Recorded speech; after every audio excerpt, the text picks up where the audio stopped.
ನಮಸ್ಕಾರ ಎಲ್ಲರಿಗೂ. ನಾನು ವಿಜಯ ಪಾಟೀಲ್. ನಾನು DSC RT ಪಾಠಗಳನ್ನು ಮಾಡ್ತೀನಿ. DSC RTಯಲ್ಲಿ ಸಮಾಜ ವಿಜ್ಞಾನ ಭಾಗ 2ರ ಪಾಠಗಳಿವು. 9ನೇ ತರಗತಿ ಸಮಾಜ ವಿಜ್ಞಾನ ಭಾಗ 2ರ ಪಾಠಗಳನ್ನು ನಾನು ಈಗ ಮಾಡ್ತಾ ಇದ್ದೀನಿ. ನೀವಿನ್ನು ನಮ್ಮ ಐಡಿಯಾಸ್ ಫೋರಮ್ನ ಟೆಲಿಗ್ರಾಮ್ ಚಾನಲ್ಗೆ ಜಾಯ್ನ್ ಆಗದೇ ಇದ್ದರೆ ಡಿಸ್ಕ್ರಿಪ್ಷನಲ್ಲಿ ನೀಡಿರುವಂತಹ ಲಿಂಕ್ಗೆ ಹೋಗಿ ಜಾಯ್ನ್ ಆಗ್ಬೋದು. ಹೀಗೆ ಜಾಯ್ನ್ ಆಗೋದರ ಮುಖಾಂತರ ನೀವು ಪಡ್ಕೊಳ್ಬಹುದಾದಂತಹ ಉಪಯೋಗಗಳು ಯಾವ್ಯಾವಂದರೆ, ಇಲ್ಲಿ ಪ್ರತಿನಿತ್ಯ ಕ್ವಿಜ್ಗಳನ್ನು ನಡೆಸ್ತಾರೆ, ಪ್ರತಿ ವಿಡಿಯೋಗಳ PDF ಅಪ್ಲೋಡ್ ಮಾಡ್ತಾರೆ, ದಿನಪತ್ರಿಕೆಗಳು ಮತ್ತು ಇತ್ತೀಚಿನ ಮಾಹಿತಿಗಳು ಇಲ್ಲಿ ಅಪ್ಲೋಡ್ ಆಗ್ತವೆ. ಹಾಗೆ ನಿಮಗೇನಾದರೂ ಡೌಟ್ಸ್ಗಳಿದ್ದರೆ ಐಡಿಯಾಸ್ ಫೋರಮ್ನ ಅಧ್ಯಾಪಕರೊಂದಿಗೆ ಚರ್ಚೆ ನಡೆಸಿ ನಿಮ್ಮ ಪ್ರಶ್ನೆಗಳಿಗೆ ನೀವು ಉತ್ತರನ ಕಂಡ್ಕೋಬಹುದು. ಇವೆಲ್ಲ ಉಪಯೋಗಗಳನ್ನು ನೀವು ಈ ಐಡಿಯಾಸ್ ಫೋರಮ್ನ ಟೆಲಿಗ್ರಾಮ್ ಚಾನಲ್ನಲ್ಲಿ ಪಡ್ಕೋಬಹುದು. ಇನ್ನು ಈಗಾಗಲೇ ಐಡಿಯಾಸ್ ಫೋರಮ್ ತಂಡ ಲಾಂಚ್ ಮಾಡಿರುವಂತಹ ಕೋರ್ಸ್ಗಳ ವಿವರ ಇಲ್ಲಿದೆ. ಎಲ್ಲ NCERT ವಿಡಿಯೋಗಳು, geography, history, science, polity, economics ಎಲ್ಲ ಪಾಠಗಳನ್ನು ಕನ್ನಡ ಮಾಧ್ಯಮದಲ್ಲಿ ಪಾಠ ಮಾಡಿ ಅಪ್ಲೋಡ್ ಮಾಡ್ತಿದ್ದಾರೆ. ಹಾಗೆ ಎಲ್ಲ DSCRT ವಿಡಿಯೋಗಳು, ಸೋಷಿಯಲ್ ಸೈನ್ಸ್ನ ನಾನು ಮಾಡ್ತಿದ್ರೆ ಸೈನ್ಸ್ನ ಸಿಂಧು ಅವರು ಮಾಡ್ತಿದ್ದಾರೆ. ಹಾಗೆ ಎಲ್ಲ ತಮಿಳುನಾಡು ರಾಜ್ಯದ ಪಠ್ಯಪುಸ್ತಕದ ವಿಡಿಯೋಗಳು ಇನ್ ಆಲ್ ಸಬ್ಜೆಕ್ಟ್ಸ್ ಕನ್ನಡ ಮಾಧ್ಯಮದಲ್ಲಿ, ಹಾಗೆ GK ಟ್ರಿಕ್ಸ್ನ ವಿಡಿಯೋಗಳು, ಹಾಗೆ 1000ಕ್ಕೂ ಅಧಿಕ ಪ್ರಶ್ನೆ ಪತ್ರಿಕೆಗಳನ್ನು ಚರ್ಚೆ ನಡೆಸಿದಂತಹ ವಿಡಿಯೋಗಳು ಸಹ ನಿಮಗಿಲ್ಲಿ ದೊರೆಯುತ್ತೆ. ಇನ್ನು ಅನೇಕ ಕೋರ್ಸ್ಗಳನ್ನು ಲಾಂಚ್ ಮಾಡೋದಕ್ಕೆ ಐಡಿಯಾಸ್ ಫೋರಮ್ ತಂಡ ತಯಾರಿ ನಡೆಸಿದೆ.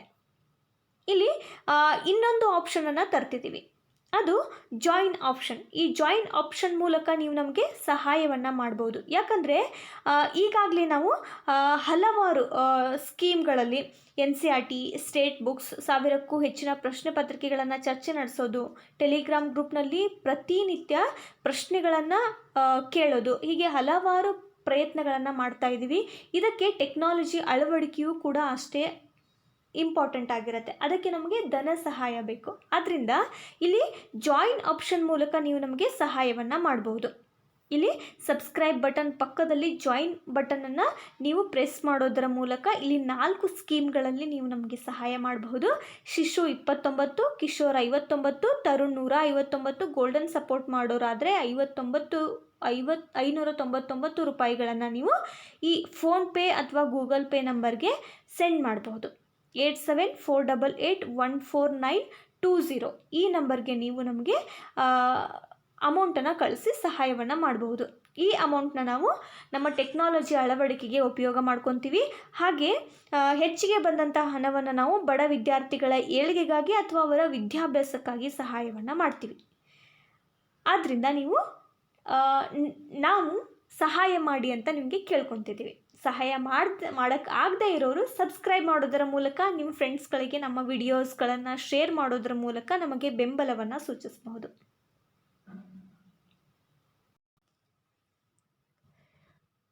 ಇವತ್ತು ನಾನು ಮಾಡ್ತಾ ಇರುವಂತಹ ಪಾಠ ಅಧ್ಯಾಯ 7 ರಾಷ್ಟ್ರೀಯ ಭಾವೈಕ್ಯತೆ. ಅಂದರೆ ಇದು 9ನೇ ತರಗತಿ ಸಮಾಜ ವಿಜ್ಞಾನ ಭಾಗ 2ರಿಂದ ಇದು 9ನೇ ಪಾಠ. ಅಧ್ಯಾಯ 7 ರಾಷ್ಟ್ರೀಯ ಭಾವೈಕ್ಯತೆ. ಈ ಪಾಠದಿಂದ ನಾವು ಏನೇನೆಲ್ಲ ಕಲಿತೀವಿ ಅಂತಂದರೆ, ರಾಷ್ಟ್ರೀಯತೆಯ ಅರ್ಥವನ್ನು ಕಲಿತೀವಿ. ಹಾಗೆ ದೇಶದ ವಿವಿಧತೆಯಲ್ಲಿ ಏಕತೆಯನ್ನು ಮೂಡಿಸುವಂತಹ ಅಂಶಗಳು ಯಾವ್ಯಾವು ಅನ್ನೋದನ್ನು ಕಲಿತೀವಿ. ಹಾಗೆ ರಾಷ್ಟ್ರೀಯ ಭಾವೈಕ್ಯತೆ ಸಾಧಿಸುವಾಗ ಸಿಗುವಂತಹ ಅಂಶಗಳು ಯಾವ್ಯಾವು ನಮ್ಮ ದೇಶದಲ್ಲಿ, ಹಾಗೆ ಈ ರಾಷ್ಟ್ರೀಯ ಭಾವೈಕ್ಯತೆಗೆ ಯಾವ್ಯಾವ ಅಡೆತಡೆಗಳಿವೆ ಈಗ ಅನ್ನೋದನ್ನು ನಾವು ಈ ಪಾಠದಿಂದ ಕಲಿತೀವಿ. ಇಲ್ಲಿ ಮೊದಲು ರಾಷ್ಟ್ರ ಅಂದರೆ ದೇಶ ಅನ್ನುವಂಥ ಅರ್ಥ ಬರುತ್ತೆ. ರಾಷ್ಟ್ರ ಅನ್ನುವಂಥ ಪದದಿಂದಲೇ ಈ ರಾಷ್ಟ್ರೀಯತೆ ಅನ್ನುವಂಥ ಪದ ರೂಢಿಗೆ ಬಂತು. ಆಧುನಿಕ ವಿದ್ವಾಂಸರ ಅಭಿಪ್ರಾಯ ಏನಿದೆ ಅಂದರೆ, ರಾಷ್ಟ್ರೀಯತೆಯನ್ನು ನಿರ್ಧರಿಸುವಂಥ ಅಂಶಗಳನ್ನು ಅವರು ಏನೇನಂತ ಪರಿಗಣಿಸ್ತಾರೆ ಅಂದರೆ, ನಾವು ವಾಸಿಸುವಂತಹ ನೆಲವನ್ನು ಮಾತೃಭೂಮಿ ಅಂತ ತಿಳಿದ್ರೆ ಆ ಜನಸಮೂಹ ಮಾತೃಭೂಮಿ ಅಂತ ತಿಳ್ಕೊಂಡು ಉಳಿದಿರುವಂತಹ ಜನಸಮೂಹ ಪರಸ್ಪರ ಸೋದರತೆಯ ಭಾವನೆಯನ್ನು ಮತ್ತು ರಾಷ್ಟ್ರದ ಸುಖ ದುಃಖಗಳಲ್ಲಿ ಸಮಾನ ಭಾಗಿತ್ವ, ಇಂತಹ ಜನರನ್ನು ರಾಷ್ಟ್ರೀಯರು ಮತ್ತು ಈ ಭಾವನೆಯನ್ನು ರಾಷ್ಟ್ರೀಯತೆ ಅಂತ ನಮ್ಮ ವಿದ್ವಾಂಸರ ಒಂದು ಅನಿಸಿಕೆ. ನಾವು ವಾಸ ಮಾಡುವಂತಹ ನೆಲವನ್ನು ನಾವು ಮಾತೃಭೂಮಿ ಅಂತ ಕರಿತೀವಿ. ಆ ಮಾತೃಭೂಮಿ ಅಂತ ಕರೆಯುವಂತಹ ಜನ ಪರಸ್ಪರ ಸೋದರತೆಯ ಭಾವನೆಯನ್ನು ಹೊಂದೋದು ಹಾಗೂ ರಾಷ್ಟ್ರದ ಸುಖ ದುಃಖಗಳಲ್ಲಿ ನಾವು ಸಮಾನರು ಅನ್ನುವಂತಹ ಭಾವನೆಯನ್ನು ತಡೆಯೋದಕ್ಕೆ ರಾಷ್ಟ್ರೀಯತೆ ಅಂತ ಕರೀತಾರೆ. ಇಂತಹ ಜನರನ್ನು ರಾಷ್ಟ್ರೀಯರು ಅಂತ ಕರೀತಾರೆ ಅಂತ ಅವರು ಹೇಳಿದರು. ಬಹಳ ವರ್ಷದಿಂದ ಅಂದರೆ ಅನಾದಿ ಕಾಲದಿಂದ ಭಾರತದ ಉದ್ದಗಲಕ್ಕೂ ವಾಸಿಸುವಂತಹ ಜನರಲ್ಲಿ ಇಂತಹ ರಾಷ್ಟ್ರೀಯ ಭಾವನೆ ಇರೋದನ್ನು ನಾವು ಕಾಣ್ತೀವಿ. ನಮ್ಮ ದೇಶದ ಮೇಲೆ ಆದಂತಹ ವಿದೇಶಿಗರ ಆಕ್ರಮಣ ಆಗಿರಲಿ, ಹಲವಾರು ಯುದ್ಧಗಳಾಗಿರಲಿ, ಅವರ ವಿರುದ್ಧ ಹೋರಾಡೋದಕ್ಕೆ ಪ್ರೇರೇಪಣೆ ನೀಡಿದ್ದು ಇದೇ ಒಂದು ರಾಷ್ಟ್ರೀಯತೆ ಅನ್ನುವಂಥ ಭಾವನೆ. ಬ್ರಿಟಿಷರ ವಿರುದ್ಧ ನಮ್ಮ ಹೋರಾಟದ ಮೂಲ ಸ್ಫೂರ್ತಿ ಏನಂತಂದರೆ ಅದು ರಾಷ್ಟ್ರೀಯತೆ. ಯಾವ ಜನರಲ್ಲಿ ರಾಷ್ಟ್ರೀಯತೆಯ ಭಾವ ಒಡಮೂಡಿತೋ ಅವರೆಲ್ಲ ಬ್ರಿಟಿಷರ ವಿರುದ್ಧ ನಮ್ಮ ದೇಶವನ್ನು ವಿಮುಕ್ತಿಗೊಳಿಸೋದಕ್ಕೋಸ್ಕರ ಹೋರಾಡ್ತಾರೆ. ಈ ರಾಷ್ಟ್ರೀಯತೆ ಅನ್ನೋದು ಅವರಿಗೆ ಪ್ರೇರೇಪಣೆ ನೀಡಿದಂತಹ ಅಂಶ. ಇನ್ನು ರಾಷ್ಟ್ರೀಯ ಭಾವೈಕ್ಯತೆ ಅಂದರೆ ಏನು? ಒಂದು ರಾಷ್ಟ್ರದ ಜನ ನಾವೆಲ್ಲ ಒಂದು ಅಂತ ಭಾವನೆಯನ್ನು ತಳಿತಾರಲ್ಲ, ಅದಕ್ಕೆ ರಾಷ್ಟ್ರೀಯ ಭಾವೈಕ್ಯತೆ ಅಂತ ಕರೀತಾರೆ. ಇದರ ಅರ್ಥ ಏನು ಅಂದರೆ ಯಾವುದೇ ಜಾತಿಯವರಾಗಿರಲಿ, ಧರ್ಮದವರಾಗಿರಲಿ, ಅವರು ವಾಸಿಸುವಂತಹ ಸ್ಥಳ ಬೇರೆ ಬೇರೆಯೇ ಆಗಿರಲಿ, ಅವರು ಯಾವ ರೀತಿಯ ಭಾಷೆಯನ್ನಾದರೂ ಆಡಲಿ, ಆದರೆ ಒಂದು ದೇಶದಲ್ಲಿ ವಾಸಿಸುವಂತಹ ಜನ ನಾವೆಲ್ಲ ಒಂದೇ, ನಾವು ಭಾರತದಲ್ಲಿ ವಾಸಿಸ್ತೀವಿ, ನಾವೆಲ್ಲ ಭಾರತೀಯರು ಅನ್ನುವಂಥದ್ದನ್ನು ಗುರುತಿಸ್ಕೊಳ್ತಾರೆ. ಈ ರೀತಿಯ ಐಕ್ಯತೆ ಶಕ್ತಿಯುತವಾದಂತಹ ರಾಷ್ಟ್ರವನ್ನು ನಿರ್ಮಾಣ ಮಾಡುತ್ತೆ. ಇದು ರಾಷ್ಟ್ರೀಯ ಭಾವೈಕ್ಯತೆ. ಭಾರತ ವಿಶಾಲ ರಾಷ್ಟ್ರ ಅಂತ ನಾವು ಕರಿತೀವಿ. ಪ್ರಪಂಚದ ಜನಸಂಖ್ಯೆಯಲ್ಲಿ ನಮ್ಮ ದೇಶ 2ನೇ ಸ್ಥಾನದಲ್ಲಿದೆ, ನಮಗೆಲ್ಲ ಗೊತ್ತು. ಈ ದೇಶದಲ್ಲಿ ಸುಮಾರು 1652 ಭಾಷೆಗಳನ್ನು ಮಾತನಾಡುವಂತಹ ಜನರಿದ್ದಾರೆ. ಭಾಷೆ ಮತ್ತು ಉಪಭಾಷೆಗಳನ್ನು ಸೇರಿ 1652 ಭಾಷೆಗಳನ್ನು ಮಾತನಾಡುವಂತಹ ಜನ ನಮ್ಮ ದೇಶದಲ್ಲಿದ್ದಾರೆ.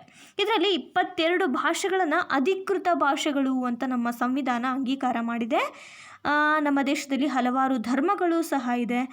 ಹಿಂದೂ, ಇಸ್ಲಾಂ, ಕ್ರೈಸ್ತ, ಬೌದ್ಧ, ಜೈನ, ಸಿಖ್, ಪಾರ್ಸಿ ಮುಂತಾದ ಧರ್ಮಗಳು. ಹೀಗೆ ವಿವಿಧ ಭಾಷೆ, ವಿವಿಧ ಪ್ರಾದೇಶಿಕತೆ, ವಿವಿಧ ಧರ್ಮಗಳು, ಹೀಗೆ ವಿವಿಧತೆಯಲ್ಲಿ ಏಕತೆಯನ್ನು ಕಾಣುವಂತಹ ದೇಶ ನಮ್ಮ ಭಾರತ. ವೈವಿಧ್ಯತೆಯಲ್ಲಿ ಏಕತೆ ಅನ್ನೋದನ್ನು ಇದು ತೋರಿಸತ್ತೆ.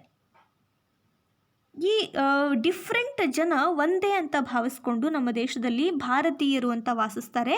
ಅದಕ್ಕೆ ನಾವು ರಾಷ್ಟ್ರೀಯ ಭಾವೈಕ್ಯತೆ ಅಂತ ಕರಿಬಹುದು.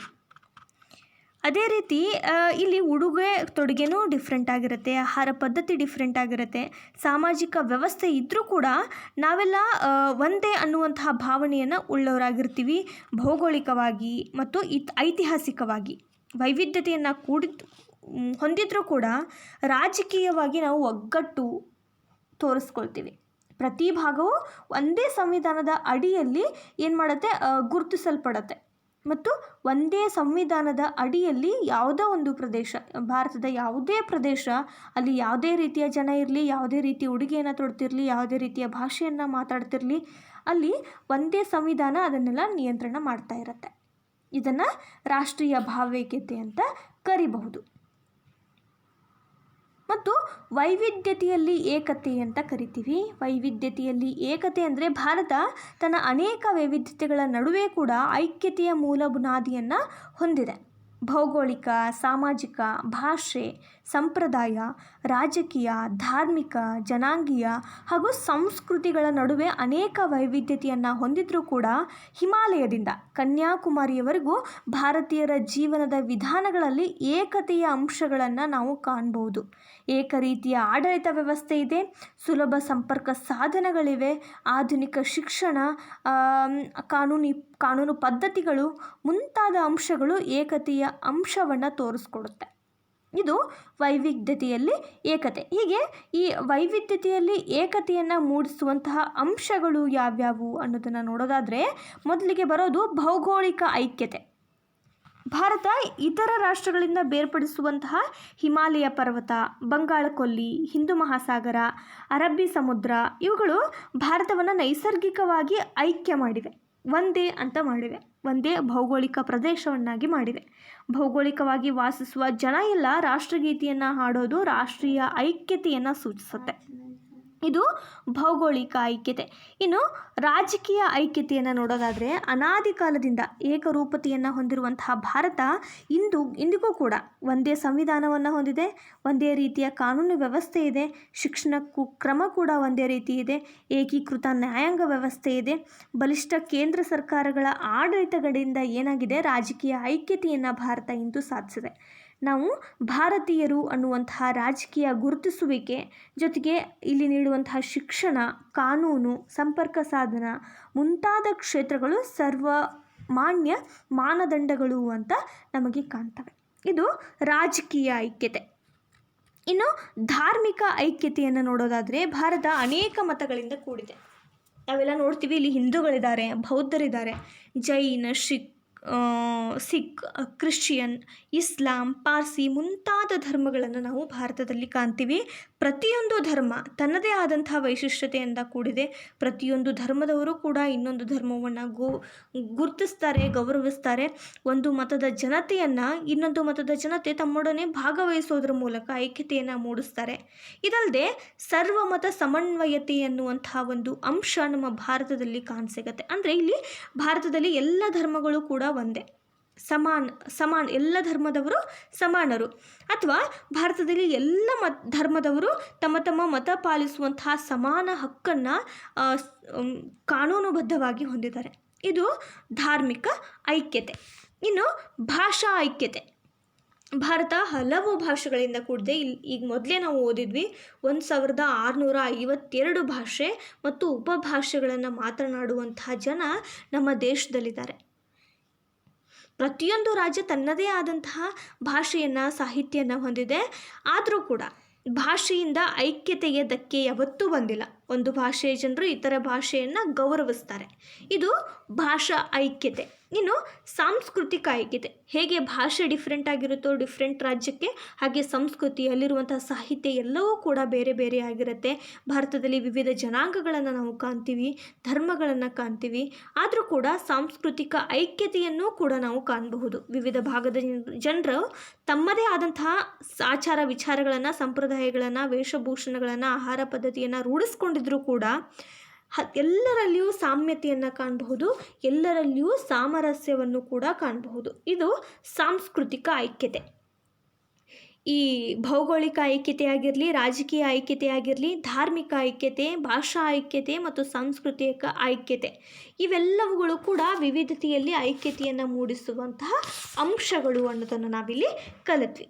ಇನ್ನು ರಾಷ್ಟ್ರೀಯ ಐಕ್ಯತೆ ವೃದ್ಧಿ ಆಗಬೇಕಾದ್ರೆ, ಅದು ಅಭಿವೃದ್ಧಿಯನ್ನು ಹೊಂದಬೇಕಾದ್ರೆ ಯಾವ ಯಾವ ಅಂಶಗಳನ್ನು ನಾವು ಕನ್ಸಿಡರ್ ಮಾಡಬೇಕು ಅಂತಂದರೆ, ಈ ವೈವಿಧ್ಯತೆಯಲ್ಲಿ ಏಕತೆಯ ಅಂಶವನ್ನು ಪ್ರೋತ್ಸಾಹಿಸುವ ಅಂಶಗಳು ಯಾವ್ಯಾವು ಅಂತಂದರೆ, ಜಾತ್ಯತೀತತೆ ಬರುತ್ತೆ. ಅಂದರೆ ಮತ ನಿರಪೇಕ್ಷ ಅಂತ. ಭಾರತ, ನಮ್ಮ ಸಂವಿಧಾನ ಹೇಳುತ್ತೆ, ಭಾರತ ಒಂದು ಜಾತ್ಯತೀತ ರಾಷ್ಟ್ರ ಅಂತ. ಇದರ ಅರ್ಥ ಏನು ಅಂದರೆ, ಈ ದೇಶದ ಪ್ರತಿಯೊಬ್ಬ ನಾಗರಿಕನೂ ಕೂಡ ತನ್ನದೇ ಆದಂತಹ ಧರ್ಮವನ್ನು ಸ್ವೀಕರಿಸುವಂತಹ, ಆಚರಿಸುವಂತಹ, ಅದನ್ನು ಪ್ರಚಾರ ಮಾಡುವಂತಹ ಧಾರ್ಮಿಕ ಹಕ್ಕನ್ನು ಹೊಂದಿದ್ದಾನೆ. ಇದನ್ನು ನಾವು ಭಾರತ ಒಂದು ಜಾತ್ಯತೀತ ರಾಷ್ಟ್ರ ಅಂತ ಹೇಳ್ಬಹುದು. ಸರ್ವಧರ್ಮ ಸಮನ್ವಯತೆ ಇದೆ ಅಂತ ನಾವು ಕಲ್ತಿದ್ವಿ. ಆದ್ದರಿಂದ ಇದು ರಾಷ್ಟ್ರದ ಐಕ್ಯತೆಯನ್ನು ಪ್ರೋತ್ಸಾಹಿಸುತ್ತೆ. ಇಲ್ಲಿ ಯಾವುದೇ ಒಬ್ಬ ನಾಗರಿಕ ತನಗೆ ಇಷ್ಟ ಬಂದಂತಹ ಧರ್ಮವನ್ನು ಸ್ವೀಕಾರ ಮಾಡಬಹುದು, ಅದನ್ನು ಆಚರಿಸ್ಬೋದು, ಅದನ್ನು ಪ್ರಚಾರ ಕೂಡ ಮಾಡಬಹುದು. ಎರಡನೇದು ಅಂಶ ಪ್ರಜಾಪ್ರಭುತ್ವ. ಪ್ರಜೆಗಳಿಂದ, ಪ್ರಜೆಗಳಿಗಾಗಿ, ಪ್ರಜೆಗಳಿಗೋಸ್ಕರ ಇರುವಂತಹ ಸಂವಿಧಾನ ನಮ್ಮದು. ಅಂದರೆ ಇದು ಪ್ರಜಾಪ್ರಭುತ್ವ ರಾಷ್ಟ್ರ. ಭಾರತದ ಎಲ್ಲ ಪೌರರು, ಎಲ್ಲ ನಾಗರಿಕರು ದೇಶದ ಕಾನೂನಿನ ಅಡಿಯಲ್ಲಿ ಸಮಾನರಾಗಿರ್ತಾರೆ. ಪ್ರತಿಯೊಬ್ಬರೂ ಸಮಾನರು. ಮೂಲಭೂತ ಹಕ್ಕುಗಳು, ರಾಜ್ಯ ನಿರ್ದೇಶಕ ತತ್ವಗಳು ರಾಜ್ಯದ ಎಲ್ಲ ನಾಗರಿಕರಿಗೂ ಒಂದೇ ರೀತಿಯಾಗಿ ಅಪ್ಲೈ ಆಗ್ತವೆ. ಸಮಾನವಾಗಿ ಜೀವನ ನಿರ್ವಹಿಸುವಂತಹ ಅವಕಾಶವನ್ನು ನಮ್ಮ ದೇಶ ಎಲ್ಲ ನಾಗರಿಕರಿಗೂ ಕೊಟ್ಟಿದೆ. ಭಾಷೆ, ಸಂಸ್ಕೃತಿ, ಪ್ರದೇಶ ಮುಂತಾದ ಯಾವುದೇ ಅಂಶಗಳ ಆಧಾರದ ಮೇಲೆ ತಾರತಮ್ಯ ಮಾಡೋದನ್ನು ನಮ್ಮ ಸಂವಿಧಾನ ಖಂಡಿಸುತ್ತೆ. ಇದು ಭಾರತ ಒಂದು ಐಕ್ಯ ರಾಷ್ಟ್ರವಾಗಿ ಬೆಳೆಯೋದಕ್ಕೆ ಪ್ರೋತ್ಸಾಹವನ್ನು ನೀಡುತ್ತೆ. ಭಾರತ ಒಂದು ಪ್ರಜಾಪ್ರಭುತ್ವ ರಾಷ್ಟ್ರ ಆಗಿದ್ದು ಅದು ದೇಶದ ಎಲ್ಲ ನಾಗರಿಕರು ಸಮಾನವಾಗಿ ಬೆಳೆಯುವಂತಹ, ಸಮಾನವಾದ ಶಿಕ್ಷಣವನ್ನು ತೆಗೆದುಕೊಳ್ಳುವಂತಹ, ಸಮಾನವಾಗಿ ಪರಿಗಣಿಸಲ್ಪಡುವಂತಹ ಹಕ್ಕನ್ನು ನಮ್ಮ ದೇಶದ ಎಲ್ಲ ನಾಗರಿಕರಿಗೂ ನಮ್ಮ ದೇಶ ಕೊಟ್ಟಿದೆ. ಇನ್ನು ರಾಷ್ಟ್ರೀಯ ಹಬ್ಬಗಳು ಹೇಗೆ ರಾಷ್ಟ್ರೀಯ ಐಕ್ಯತೆಯನ್ನು ಪ್ರೋತ್ಸಾಹಿಸ್ತವೆ ಅಂತಂದರೆ, ದೇಶದ ರಾಷ್ಟ್ರೀಯ ಹಬ್ಬಗಳು ಅಂತ ಕರಿತೀವಿ ಯಾವುದನ್ನು, ಸ್ವಾತಂತ್ರ್ಯೋತ್ಸವವನ್ನು ಮಾಡ್ತೀವಿ, ಗಣರಾಜ್ಯೋತ್ಸವ ಮಾಡ್ತೀವಿ, ಗಾಂಧಿ ಜಯಂತಿ ಮಾಡ್ತೀವಿ. ಇವೆಲ್ಲವುಗಳು ಕೂಡ ಭಾರತೀಯರು ಒಂದುಗೂಡೋದಕ್ಕೆ ಒಂದು ಅವಕಾಶವನ್ನು ಕಲ್ಪಿಸ್ಕೊಡುತ್ತೆ. ಈ ಹಬ್ಬಗಳನ್ನು ಎಲ್ಲ ಭಾರತೀಯ ಪೌರರು ಪ್ರತಿಯೊಂದು ಭಾಗದಲ್ಲೂ ಆಚರಣೆಯನ್ನು ಮಾಡ್ತಾರೆ. ರಾಷ್ಟ್ರೀಯ ಹಬ್ಬಗಳನ್ನು ಯಾವುದೇ ಭಾಷೆ ಆಗಿರಲಿ, ಯಾವುದೇ ಸಂಸ್ಕೃತಿ ಆಗಿರಲಿ, ಇವುಗಳನ್ನು ಗಣನೆಗೆ ತೆಗೆದುಕೊಳ್ಳದೆ ಎಲ್ಲರೂ ಕೂಡ ಸಮಾನರಾಗಿ ರಾಷ್ಟ್ರೀಯ ಹಬ್ಬಗಳನ್ನು ಆಚರಣೆ ಮಾಡೋದ್ರಿಂದ ನಮ್ಮ ಹಬ್ಬಗಳು ಯಾಕೆ ರಾಷ್ಟ್ರೀಯತೆಯನ್ನು ವೃದ್ಧಿ ಮಾಡ್ತವೆ, ಪ್ರೋತ್ಸಾಹಿಸ್ತವೆ ಅನ್ನೋದನ್ನು ನಾವು ತಿಳ್ಕೋಬಹುದು. ಇನ್ನು ನಮ್ಮ ರಾಷ್ಟ್ರೀಯ ಲಾಂಛನಗಳು, ನಮ್ಮ ರಾಷ್ಟ್ರೀಯ ಚಿಹ್ನೆಗಳು ಅಂತ ಕರಿತೀವಿ ಇವುಗಳಿಗೆ. ಅದು ರಾಷ್ಟ್ರ ಲಾಂಛನ ಆಗಿರಲಿ, ರಾಷ್ಟ್ರಗೀತೆ ಆಗಿರಲಿ, ರಾಷ್ಟ್ರಧ್ವಜ, ರಾಷ್ಟ್ರೀಯ ಹೂವು, ರಾಷ್ಟ್ರೀಯ ಪ್ರಾಣಿ, ಪಕ್ಷಿ ಮುಂತಾದವುಗಳು ಸಹ ನಾವೆಲ್ಲ ಒಂದು ಅನ್ನೋದನ್ನು ತೋರಿಸ್ಕೊಡ್ತವೆ. ಈ ಅಂಶ ಆಚರಣೆಯ ಸಂದರ್ಭದಲ್ಲಾಗಲಿ ಅಥವಾ ವಿಪತ್ತಿನ ಸಂದರ್ಭದಲ್ಲಾಗಲಿ ನಾವೆಲ್ಲ ಒಂದು ಅನ್ನುವಂತಹ ಒಗ್ಗೂಡುವಿಕೆಯ ಒಂದು ಅವಕಾಶವನ್ನು ಕಲ್ಪಿಸ್ಕೊಡ್ತವೆ. ನಮ್ಮ ರಾಷ್ಟ್ರ ಲಾಂಛನ 4 ಮುಖದ ಸಿಂಹ, ರಾಷ್ಟ್ರೀಯ ಪ್ರಾಣಿ ಹುಲಿ, ರಾಷ್ಟ್ರ ಪಕ್ಷಿ ನವಿಲು, ರಾಷ್ಟ್ರೀಯ ಹೂವು ಕಮಲ.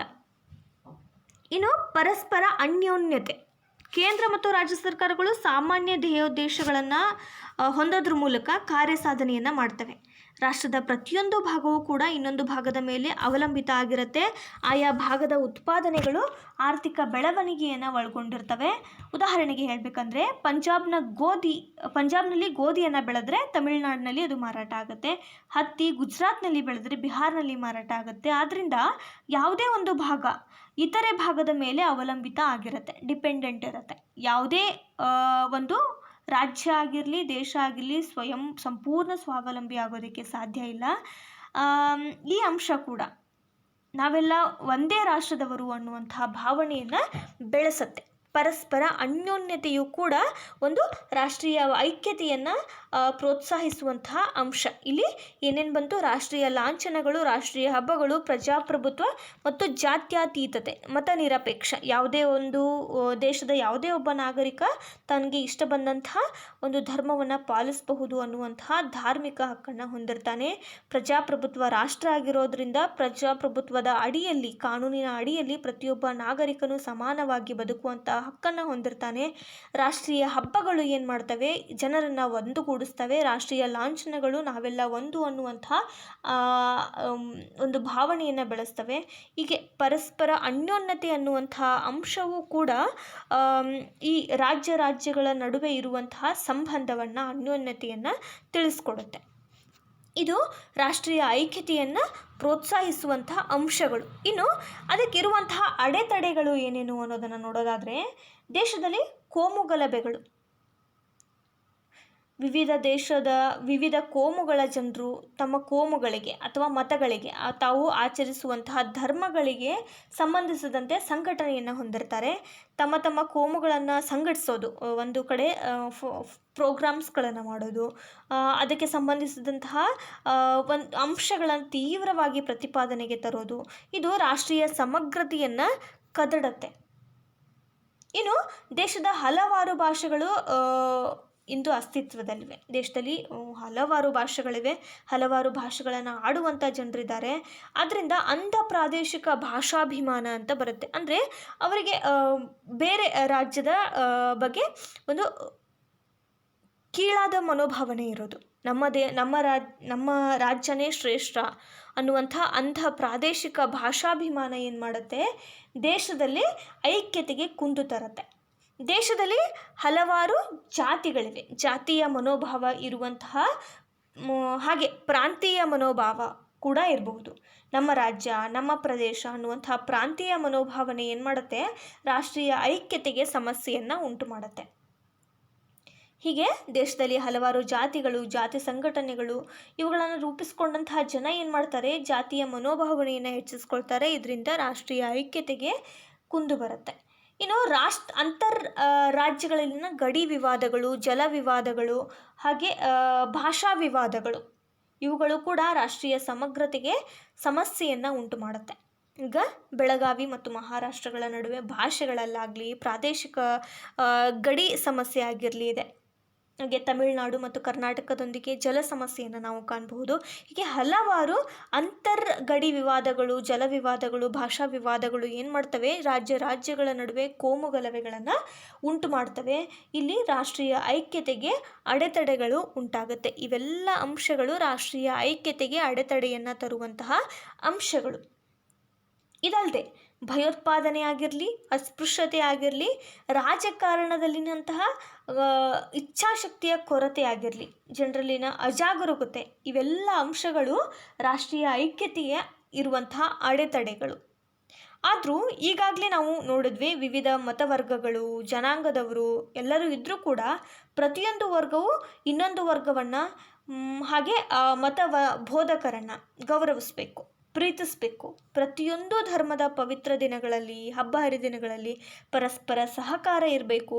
ಒಬ್ಬರಿಗೆ ಸಹಾಯ ಮಾಡ್ತಾ ಇರಬೇಕು, ಒಬ್ಬರೊಬ್ಬರಿಗೆ ಅಭಿನಂದನೆಗಳನ್ನು ತಿಳಿಸ್ತಾ ಇರಬೇಕು. ಹೀಗೆ ಆಗೋದ್ರಿಂದ ನಮ್ಮ ರಾಷ್ಟ್ರವನ್ನು ನಾವು ಸಮರ್ಥವಾಗಿ ಕಟ್ಟಬಹುದು. ಯಾವುದೇ ಒಂದು ಮತೀಯ ಗುಂಪು ಇತರೆ ಮತದ ಗುಂಪಿನ ಜೊತೆ ಉದಾಸೀನತೆ ಹೊಂದಿರಬಾರ್ದು. ಹಾಗೆಯೇ ವೃತ್ತಿ ಶಿಕ್ಷಣವನ್ನು ಹೆಚ್ಚು ನೀಡಬೇಕು. ಶಾಲೆ ಬಿಡುವಂತಹ ಮಕ್ಕಳನ್ನು ನಿಯಂತ್ರಣ ಮಾಡಬೇಕು. ಹೀಗೆ ಜವಾಬ್ದಾರಿಯುತ ಪ್ರಜೆಗಳಾದಂತಹ ನಾವು ಇತರ ಭಾಷೆಗಳಿಗೆ, ಸಂಸ್ಕೃತಿಗಳಿಗೆ, ಧರ್ಮಗಳಿಗೆ, ಮತಗಳಿಗೆ ಸೂಕ್ತ ಗೌರವವನ್ನು ಕೊಟ್ಟಿದ್ದೇ ಆದರೆ ನಮ್ಮ ರಾಷ್ಟ್ರದಲ್ಲಿ ನೈಜ ಸಮಗ್ರತೆಯನ್ನು ನಾವು ತರಬಹುದು. ಇದು ರಾಷ್ಟ್ರೀಯ ಭಾವೈಕ್ಯತೆ, ರಾಷ್ಟ್ರೀಯ ಸಮಗ್ರತೆ ಮತ್ತು ರಾಷ್ಟ್ರೀಯ ಭಾವೈಕ್ಯತೆಗೆ, ಈ ಐಕ್ಯತೆಗೆ ಇರುವಂತಹ ಅಡೆತಡೆಗಳು, ಹಾಗೆ ವಿವಿಧತೆಯಲ್ಲಿ ಐಕ್ಯತೆಯನ್ನು ಮೂಡಿಸುವಂತಹ ಅಂಶಗಳು ಯಾವ್ಯಾವು ಅನ್ನೋದನ್ನು ನಾವು ಈ ಪಾಠದಿಂದ ವಿವರವಾಗಿ ಕಲಿತ್ವಿ. ಈ ಪಾಠ ನಿಮಗೆ ಅರ್ಥ ಆಗಿದ್ರೆ ಲೈಕ್ ಮಾಡಿ, ಶೇರ್ ಮಾಡಿ ಮತ್ತು ಸಬ್ಸ್ಕ್ರೈಬ್ ಮಾಡೋದನ್ನು ಮರಿಬೇಡಿ. ಹಾಗೆ ಜಾಯಿನ್ ಆಪ್ಷನ್ ಮೂಲಕ ನಮಗೆ ಸಹಾಯವನ್ನು ಕೂಡ ಮಾಡಬಹುದು. ಸಹಾಯ ಮಾಡೋಕ್ಕಾಗದೇ ಇರೋರು ಬರೀ ಸಬ್ಸ್ಕ್ರೈಬ್ ಮಾಡೋದರ ಮೂಲಕ ನಮಗೆ ಬೆಂಬಲವನ್ನು ಸೂಚಿಸಬಹುದು. ಮುಂದೆ ಮತ್ತೊಂದು ಪಾಠದೊಂದಿಗೆ ನಾನು ನಿಮ್ಮ ಜೊತೆ ಬರ್ತೀನಿ. Thank you.